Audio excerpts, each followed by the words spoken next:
आदरणीय अतिथिगण, सम्मानित शिक्षकगण और मेरे प्यारे साथियों, आज हम आपको एक ऐसी यात्रा पर ले चलेंगे जहां शिक्षा ने युग युग में नए रूप लिए हैं।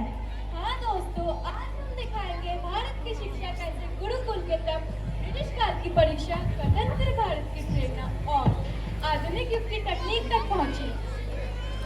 तो आइए समय का पहिया पीछे घुमाएं और चले उस युग में जहां शिक्षा होती थी छांव में, वृक्षों के नीचे और हृदय की शुद्धता में।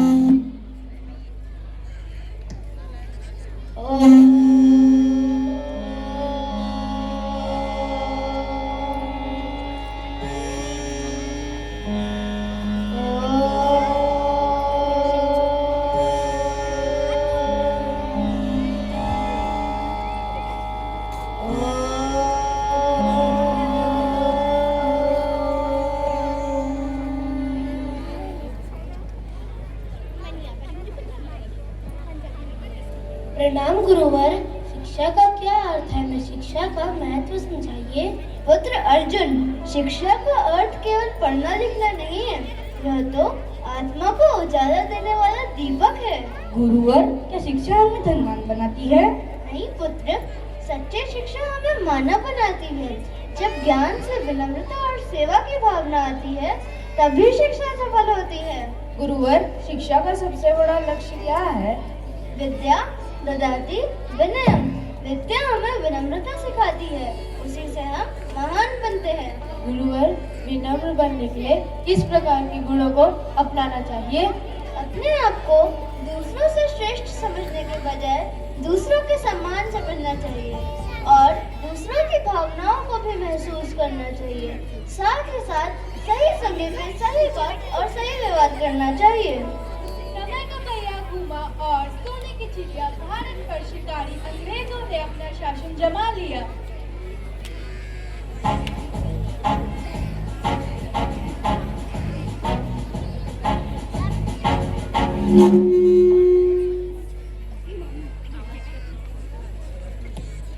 What's happened, sir? आप परेशान लग रहे हैं। ओह, इतना सारा काम है, बट हमारे पास मैन पावर ही नहीं है क्योंकि क्वीन एलिजाबेथ ने मैन पावर भेजने से मना कर दिया है। सर, इस कंट्री में इतने सारे लोग हैं, आप इनसे काम क्यों नहीं लेते? ओह God, these people are good for nothing. इनको तो इंग्लिश तक भी नहीं आता, इनसे कैसे काम करवा सकूं? ओह, अगर इनको इंग्लिश आता तो हमें हिंदी नहीं सीखना पड़ता। वेल, हम लोग इंग्लिश तो सिखा देंगे, लेकिन इनका एजुकेशन सिस्टम इन्हें हमारा नौकर बनने भी नहीं देगा। अब हमें ही कुछ करना पड़ेगा। क्या करें? Okay, I got an idea. Boys, follow me.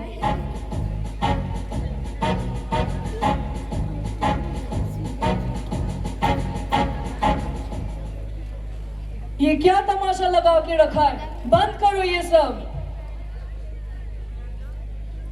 अब भारत में नया शिक्षा प्रणाली लागू होगा।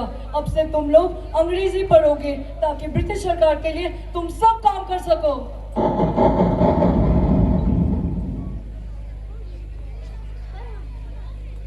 पर हमारी शिक्षा तो आत्मनिर्भरता सिखाती है, जो मानवता के कल्याण के लिए आवश्यक है।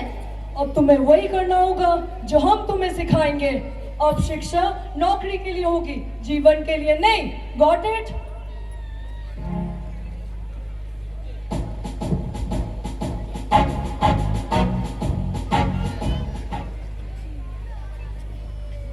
गुरुवर, अब शिक्षा का मकसद बदल गया है।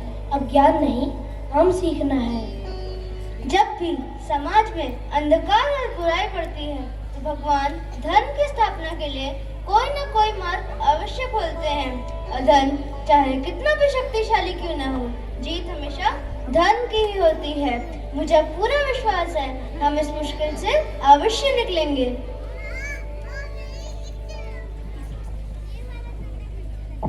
ब्रिटिश शासन ने शिक्षा को बंधन में बांध दिया था, पर भारत की आत्मा ने हार नहीं मानी।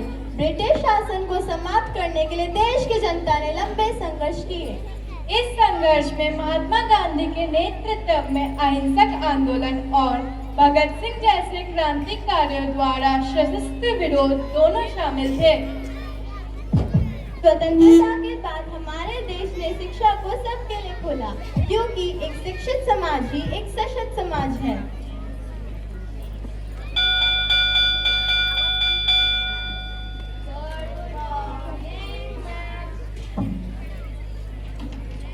गुड मॉर्निंग बच्चों, कैसे हो सब? अच्छे हैं मैम।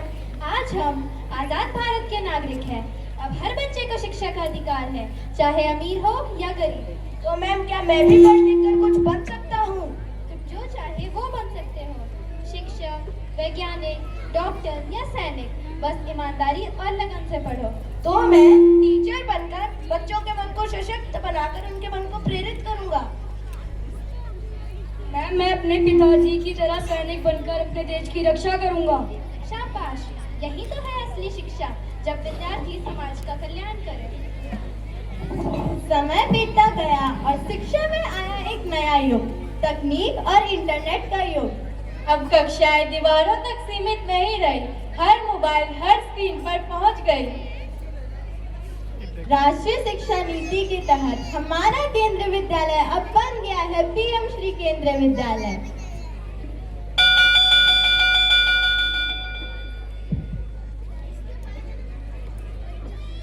Good morning ma'am.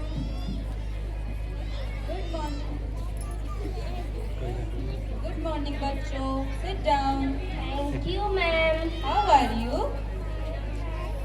कल हमने ऑसिलेशन पढ़ा था, क्या सभी को समझ आया? Yes ma'am. मैम, कल आप हमें साइंस सर्कल ले गए थे और आपने हमें पेंडुलम से ऑसिलेशन के बारे में समझाया था। वो मुझे बहुत अच्छे से समझ आ गया है। Very good. क्या किसी और ने कुछ इंटरेस्टिंग देखा? मैम, मैंने टॉय लाइब्रेरी में टेलीस्कोप देखा। आप दिखाएंगे ना हमें? क्यों नहीं, अगला चैप्टर हमारा सन, मून एंड अर्थ का है, जिसमें हम टेलीस्कोप से मून देखेंगे। हमारी नेशनल एजुकेशन पॉलिसी सिर्फ क्लासरूम तक सीमित नहीं है, वो हमें क्लासरूम से बाहर पढ़ने का मौका भी देती है। मैम, पिछली बार आप हमें साइंस सिटी ले गए थे। वहाँ हमें बहुत मजा आया। इस बार आप कहाँ ले जाओगे? वो सरप्राइज है। रवि, तुम्हारी कोडिंग की क्लासेस कैसे चल रही हैं? मैम, मेरी कोडिंग की क्लासेस बहुत अच्छी चल रही है। अब मैं logical thinking and problem solving skill का उपयोग करके कठिन डेटा को हल कर सकता हूँ। बहुत अच्छा रवि, अब तुम अपनी इनोवेशन से कंट्री की प्रॉब्लम भी सॉल्व कर सकते हो। जी मैम, अब हम घर बैठे सब सीख सकते हैं। गूगल, यूट्यूब, ऑनलाइन क्लासेस सब हमारी उंगलियों पर है। सही कहा रवि, डिजिटल युग में शिक्षा और ज्ञान प्राप्त करना बेहद आसान हो गया है, पर याद रखना, इंटरनेट केवल जानकारी देता है, पर संस्कार केवल गुरु ही देता है। वाह, अब शिक्षा ने कितनी ऊंचाइयां पा ली हैं। यही तो है असली शिक्षा, जिसमें एक व्यक्ति के सभी पहलुओं का समग्र विकास होता है।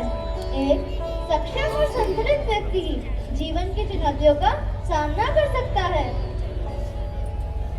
शिक्षा का रूप बदला है, गुरुकुल से पाठशाला, पाठशाला से डिजिटल क्लास तक। अब मुझे समझ आया, असली शक्ति ज्ञान में है, ना कि किसी शासन में। शिक्षा तभी सार्थक है जब वो हमें सोचने, समझने और सही निर्णय लेने की शक्ति दे। शिक्षा का रूप बदला है, पर उद्देश्य वही है। शिक्षा का सच्चा अर्थ है ज्ञान से सेवा करना और सेवा से समाज को प्रकाश देना।